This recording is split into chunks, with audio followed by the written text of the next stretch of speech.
Okay, mwese musanzwe mukunda Vibes on the Top, ndabasuhuje kandi mbahaye ikaze. Niba ugeze hano bwa mbere nawe ntaguhejwe, tuguhaye ikaze hano kuri Vibes on the Top. Uyu munsi rero tugiye kugaruka ku rutonde rw'abakinnyi ba filime nyarwanda begukanye ibihembo muri 2023. Nubwo filime nyarwanda, sinema nyarwanda ibarizwamo abahanga benshi kandi bashoboye, mu mwaka wa 2023 hari abigaragaje mu kwegukana ibihembo bikomeye byongereye byinshi ku mazina yabo. Tugiye kurebana hamwe abakinnyi ba sinema, abakinnyi ba filime nyarwanda bakomeye begukanye ibihembo mu mwaka ushize wa 2023. Tugiye guhera ku mwanya wa 7 nk'ibisanzwe tujya ku mwanya wa mbere. Niba utarakora subscribe, kanda aho kuri subscribe maze twimanukire. Iyi ni Vibes on the Top.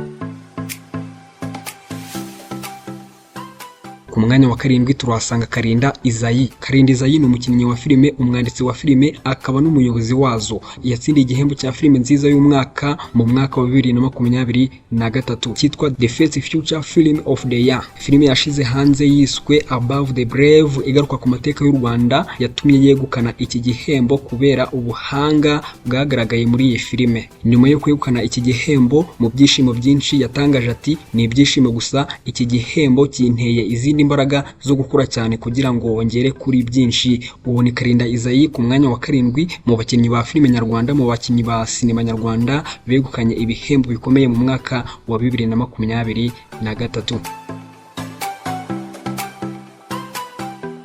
Igihozo Fiona niwe dusanga ku mwanya wa 6 mu bakinnyi ba filime bakomeye begukanye ibihembo mu mwaka wa 2023.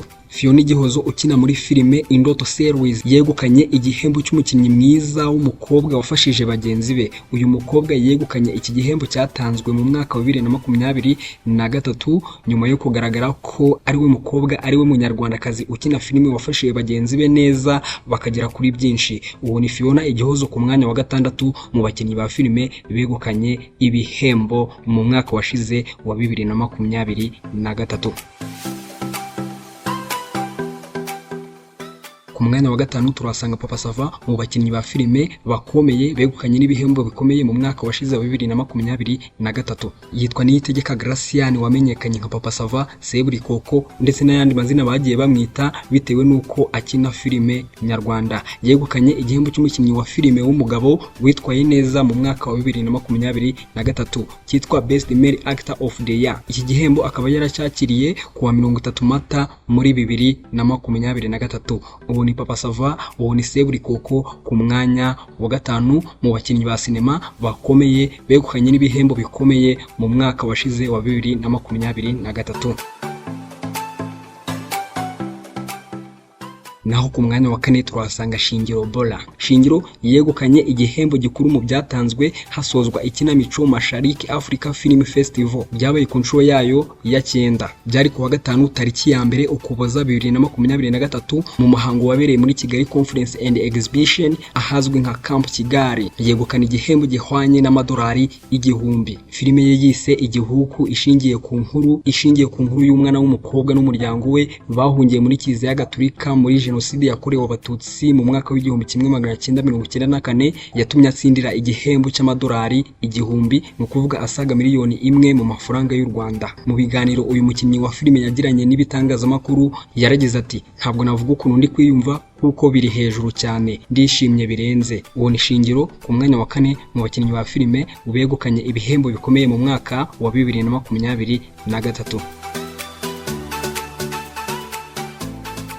Ku mwanya wa 3 turasanga Miss Nyambo, umukinnyi wa filime Nyambo Jessica ukunzwe muri filime zirimo iye yitwa The Message. Nawe numwe mu batsindiye ibihembo mu mwaka wa 2023. Mu ijoro ryo kuwa 30 Mata 2023 muri hoteli ya Parkin iherereye mu Kiyovu, Nyambo Jessica uzwi nka Miss Nyambo muri filime nyarwanda yegukanye igihembo cy'umukinnyi wa filime w'umwaka witwaye neza, The Best Actress of the Year, abikesheje ibikorwa yaramaze kugeraho. Icyo gihe Nyambo Jessica yaravuze ati, bantu banjye rero, bakunzi banjye, ngiye gukora cyane kandi ndabizeza ibikorwa byinshi byiza muzagenda mukunda. Uwo ni Miss Nyambo ku mwanya wa 3 mu bakinnyi ba filime bakomeye begukanye ibihembo bikomeye mu mwaka wa 2023.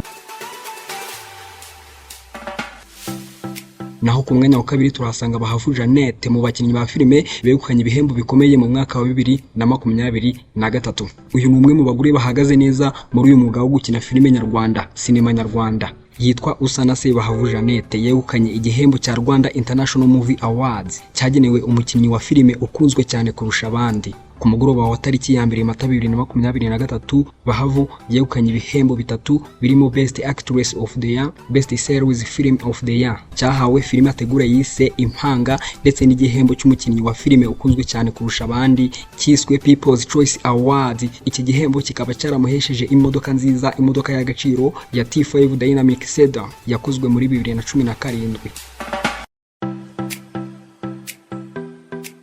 Ubwo yakiraga iki gihembo yaragize ati, ndashima Imana cyane ku bw'iki gihembo, negacukura cyane hakagira ababibona bakabiha agaciro. Ndashima umugabo wanjye uyoboreye filime, iyo utabaho ibi ntabwo nari kubishobora. Iki gihembo ni icyawe, ndagushimira cyane kuko watumye impano yanjye igera ku rundi rwego. Iri ni itangiriro rinsaba gukura cyane, kandi nizera ko Imana ariyo yampaye iki gitekerezo kugira ngo nandike Impanga series. Numva ari igitekerezo cyaturutse mu ijuru. Uyu ni Bahavu Jeannette ku mwanya wa kabiri mu bakinnyi ba filime, mu bakinnyi ba sinema nyarwanda bakomeye kandi batwaye n'ibihembo bikomeye mu mwaka wa 2023.